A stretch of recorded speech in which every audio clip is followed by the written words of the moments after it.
Hey there. Today I'm going to show you how I make budget-friendly, do-it-yourself gingerbread houses out of graham crackers. Now this all started about 3 years ago when we wanted to make a new family tradition for both of our families and have a gingerbread decorating day for everyone in the family. But we looked at the kits and they were pretty expensive. So we came up with this method. Maybe some other people do it too. I haven't seen too many people try it, so I thought I would just make a little video on how we do it. Anyways, you're going to need some graham crackers.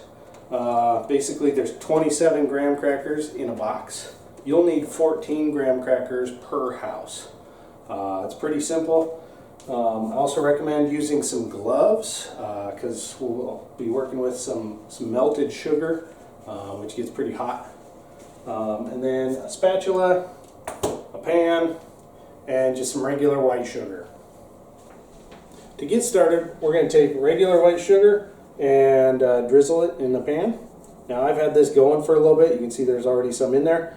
It takes quite a while to melt down.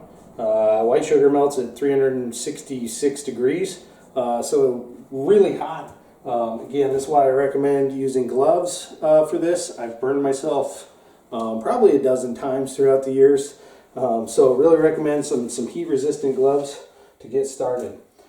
When you're melting the sugar, just keep an eye on the temperature, probably a medium heat to get going. It'll take a little while. You don't want to overdo it. If your sugar starts bubbling, kill the heat immediately and stir it around a little bit. If your sugar isn't melting, go ahead and bump the heat up. It's kind of a fine dance that you'll be doing the entire time. But once it's melted, you can keep adding a little bit to it. That way you don't have to go and melt down a whole nother batch. Just put a little bit more in and put back what you're taking out, basically.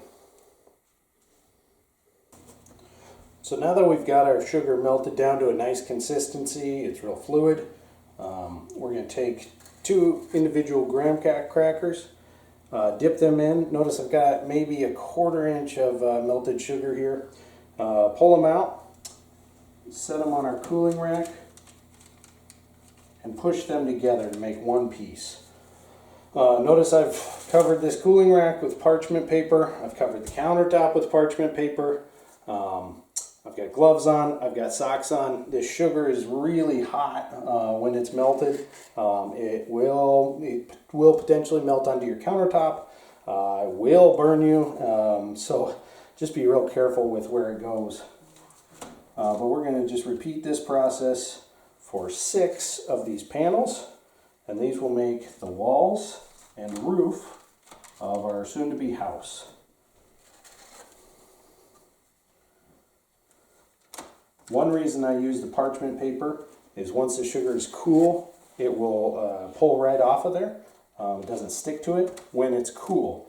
That's one way to know whether it's ready to pull off or not as well. If it's still sticking to the parchment paper, it's too hot, just let it be. But we want to make these panels nice and flat. Want to make sure the sides are lined up good. All of that will make it easier to build the rest of the house. While we're waiting for those panels to cool over there, we can work on the next part of our house, which will be what forms the roof line. So we'll take just a plain graham cracker, using a bread knife, something with serrations on it. We're going to saw from the corner to the center on each side, what will end up being a triangle. While you're doing this, you want to use a real light touch. Notice I have almost no pressure here, and I'm using a sawing motion. I'm not pushing down. You'll end up with a lot of broken graham crackers that way.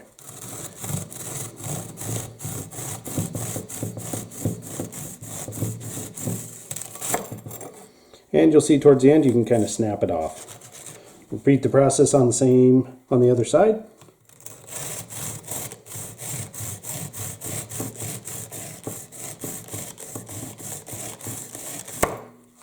Snaps right off. Set those in our pile and do the next. Now you'll need 2 of these triangles for each house. Now that our panels are cool, we're going to take the 2 triangles we just cut and add them to the top. These will make the ends of our house.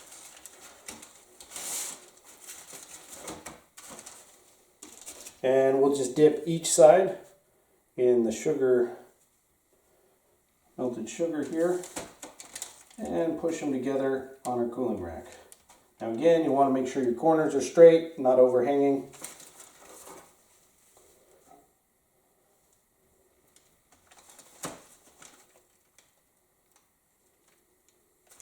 Now our other 2 panels, they'll remain flat, and we'll join them to the sides of these once they're cool. Now that our end panels are cool and strong, we can take them and one of our flat wall panels, and we'll join these together. So we're going to dip both sides. I like to run my seams horizontally. I think the dimensions just kind of work better for a better house. So we'll dip both ends. Bring it over to our cookie rack here. Now I've got some grid lines in this cooling rack here through the parchment paper that I can see. I use those to make sure I've got a good right angle. Make sure the sides are flat and they're touching all the way, and you can see that sugar bonds both sides. And it ends up making the whole house really strong, actually, for how fragile graham crackers are. We have some 4-year-olds that decorate these houses, and we have yet to break one during the decorating process. So they end up being a very strong unit once it's all together. Now, as you're making your house, keep in mind you need to make alternating sides here. So we'll do the next one like that to ensure we can make a full house.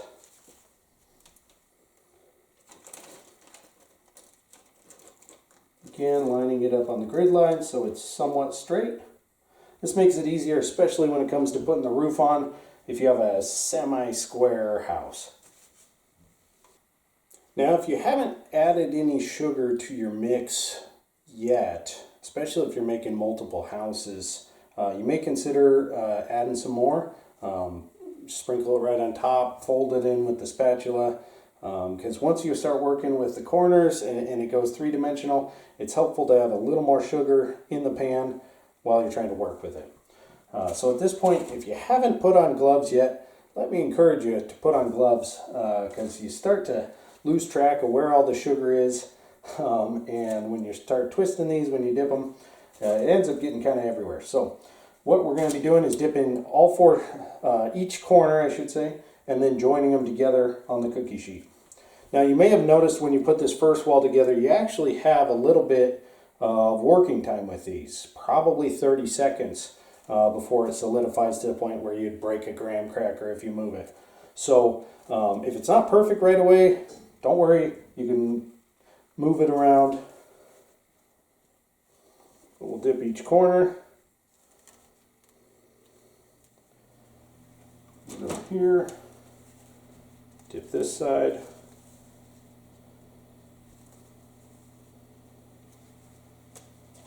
And join them together. Now, like I mentioned before, it really helps if you have a square house. This one turned out pretty decent. You want to make sure that the sugar joins all the way through the corner. Makes it a lot stronger. And that really is a key when you have kids decorating these. And if need be, you can kind of hold it in place for a few seconds while it's cooling. Should be good. So we'll let it finish and then we'll put our roof on. With our house now cool, we'll take our remaining 2 panels and be attaching them to the top. Now, depending on how close you've built this, it can be a little bit loose of a fit. So we're going to be dipping these 2 sides, and 3 of the 4 sides of our 2 panels in the sugar, and then connect them. Like I said, you probably have 30 seconds of working time while you're doing this, so you have a chance to make corrections as you go, but it does really help to get all the sides in that sugar mixture. Careful as you're doing this when you're rotating it so you don't drip that sugar on yourself. We'll join the two halves of the roof together, making sure it touches the two corners, the center, and our bottom piece, which would be the top of this wall here. You see, you get a nice eave going off it. Makes a pretty cute little house. And once that sugar solidifies, it's really incredibly strong. You notice I dripped some sugar here. Once it's cool, it's easy to come back and break those little things off. You'll notice we had some droplets down here. Again, you can take the back edge of a knife and just kind of chip at those if you want to make it look prettier. We don't mind them. Inevitably they get covered in frosting for us, so I just leave them as is. That way I don't risk breaking the house or something like that. But we'll let this cool and then we'll get a final look at it. So here we have our final product. See, it turned out pretty good. Now if you want to get real particular, you can try and make the lines a little bit thinner. I really don't care since everything gets covered with frosting and candy anyways. Ideally you won't see them. I hope this video has been helpful for you. I hope you try it sometime and let me know if you did and how it went. Let me know if you burned yourself. For planning purposes, if you're thinking about doing this, like I mentioned before, it takes 14 graham crackers to make this house. You're making 6 panels of 2 each, so that's 12, and then you're cutting 2 of them, so that makes 14. Unfortunately, there's only 27 graham crackers in each box. So if you're going to make 2 or more houses, you need at least 2 boxes. Also consider about 10% of the crackers come pre-broken for you. So you're naturally going to have some that aren't usable. You could attempt to glue them back together. I don't bother. I just go with the whole pieces. You can save your broken pieces to use for different elements while you're decorating your graham cracker house. In addition, a couple things to think about for decorating day. We do just cake frosting, and we'll buy maybe a dozen of those in different colors. We wait till they put out the Christmas candy and we just walk down the aisle. We buy about $50 worth of candy for of all shapes and sizes and flavors and colors for people to use. Now, as you can see, I'm making quite a few of these. I've got 13 more to go. I'm making 14 this round. So there's quite a few of us, and you can plan your budget, your candy budget accordingly. A couple other things not to forget. Don't forget plates to put these on. They will stand alone. However, it's great if you have them on a plate ready to go for everyone. We like the oversized ones. You can kind of make some scenery, make some snowmen, some trees, things like that for your gingerbread house. But it's a real easy platform for everyone to work off of. We also make use of lots of small dishes, just plastic bins to put the candy in. It's easy to transfer it around the table, things like that. And then we use Ziploc bags to pack everything up when we go home. We save all the candy for the next year that's unused, since we're not really eating it anyways. It doesn't matter if it's a year old at that point, and helps cut down the cost for when you go to do it again.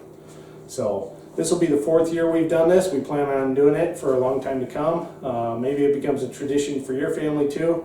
Either way, I hope you enjoy it. Let me know what you think. Leave a comment below. Thanks.